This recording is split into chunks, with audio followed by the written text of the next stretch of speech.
صرف اخلاق اچھے کرو، بول اچھا کرو، آپ کی زندگی جنت بن جائے گی۔ اللہ کی قسم پیسوں سے نہیں ہوتا، رویوں سے ہوتا ہے، رویوں سے۔ میٹھے بول میں جادو ہے۔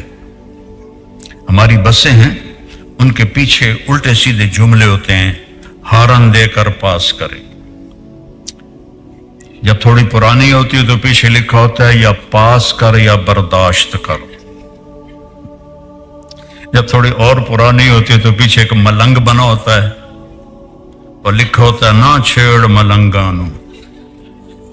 یہ تو فضولیات ہو، یہ میں نے علم حاصل کیا ہے سڑکوں سے، کہ میری زندگی سڑکوں پہ بہت گزری۔ ایک بس نے سارے دھونے دھو دیے۔ میں پڑھ رہا تھا کتاب، پڑھتے پڑھتے ذرا مجھے تھکن ہوئی، میں نے کتاب بند کی اور آنکھ اوپر کی تو ہم ایک بس کو کراس کر رہے تھے۔ اس کے پیچھے لکھا ہوا تھا دل، بہت بڑا کر کے دل، آگے لکھا تھا برائے فروخت، نیچے لکھا تھا قیمت، آگے لکھا تھا ایک میٹھا بول، ایک میٹھا بول۔ میٹھا بول بولنا سیکھو، چپ رہنا سیکھو۔ ہماری ایک دھوبن تھی، میں ہر جگہ سناتا ہوں، ماسی شریفہ، ایڈی موٹی، چھوٹے قد دی، 4 یا 9 سب نو نچا کے رکھ دیا۔ ایک دن آ گئی میری بہن کول، بی بی اے میری 9 بڑیاں لڑ دیاں، میں نے کوئی تویز دی، ساری میری نوکر بن جاون۔ ساس کی تمنا ہوتی ہے کہ بہو نوکر بن جائے، بہو کی تمنا ہوتی ہے کہ ساس میرے نیچے لگ جائے، بہو بیٹی بن جائے، ساس ماں بن جائے، تو کتنا اچھا رشتہ ہے۔ میں نے اپنی 2 بیٹیاں روانہ کر دی اور اپنے بیٹے کے لیے ایک بیٹی لے کر آیا۔ تو اس کو میں اپنی بیگم سے کہتا تھا کہ بیگم تیرے اخلاق کا پتہ چلے گا جب تیری بہو آئے گی۔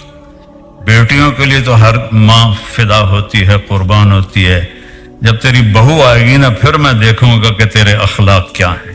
اور اللہ کے فضل سے اس نے پورا کر کے دکھایا، بڑھ کے دکھایا۔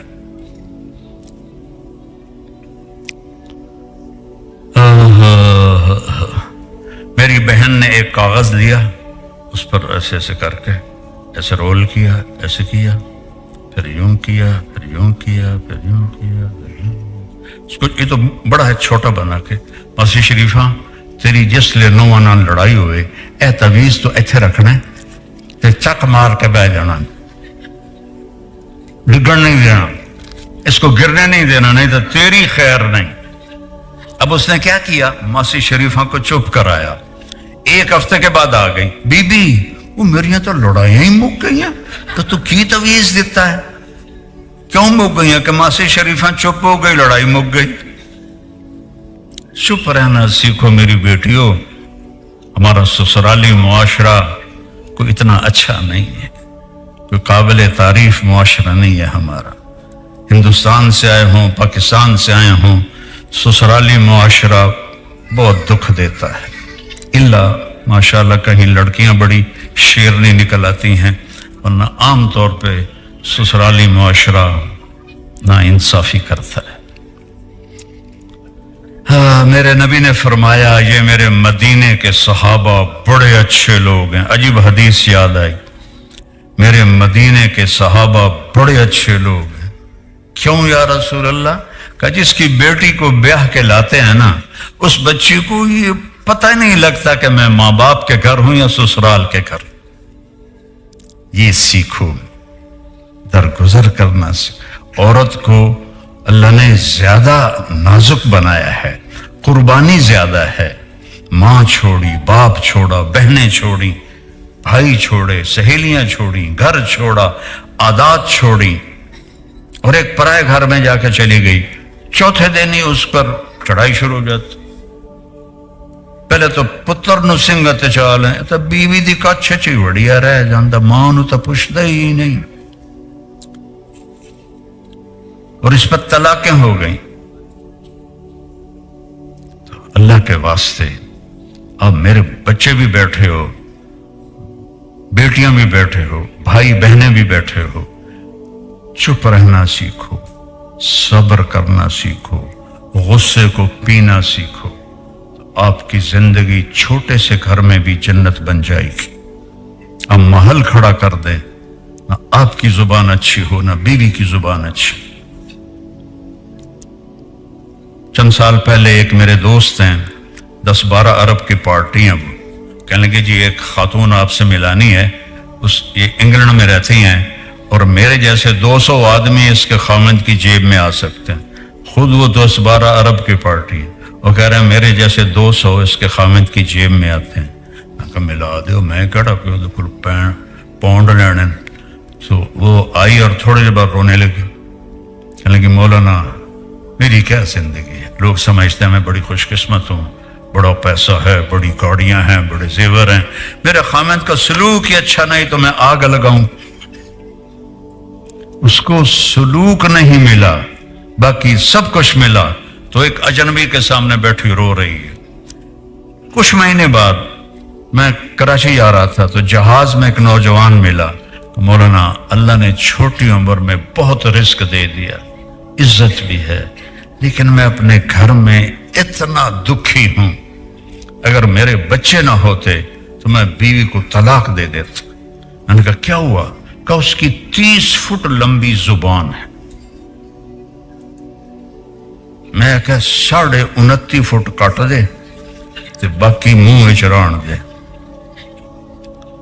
ایک خامند کی وجہ سے رو رہی ہے، ایک بیوی کی وجہ سے رو رہا.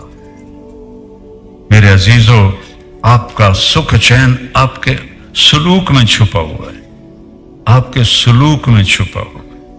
باقی اصل زندگی تو جنت میں ملے گی جہاں کوئی لڑائی نہیں ہوگی. لڑائی نہ ہو یہ تو ہوتا ہی ہے. نبیوں کے بعد سب سے بڑا جوڑا ہے علی و فاطمہ، ان سے بڑا جوڑا کوئی نہیں. میرے نبی تشریف لائے بیٹی کے گھر، وہ ایسے بیٹھی. بیٹا کیا ہوا؟ کہ میرا اور علی کا جھگڑا ہو گیا، اب اس سے بڑا گھرانہ میں کہاں سے پیش کروں؟ تو آپ نے کہا علی کدھر ہے؟ کہ باہر نکل گئے.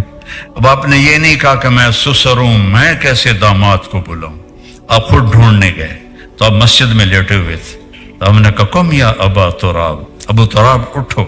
مٹی لگی ہوئی تھی، تراب مٹی کو کہتے ہیں. حضرت علی فرماتے ہیں مجھے یہ لقب پوری دنیا مل جانے سے بھی زیادہ محبوب ہے.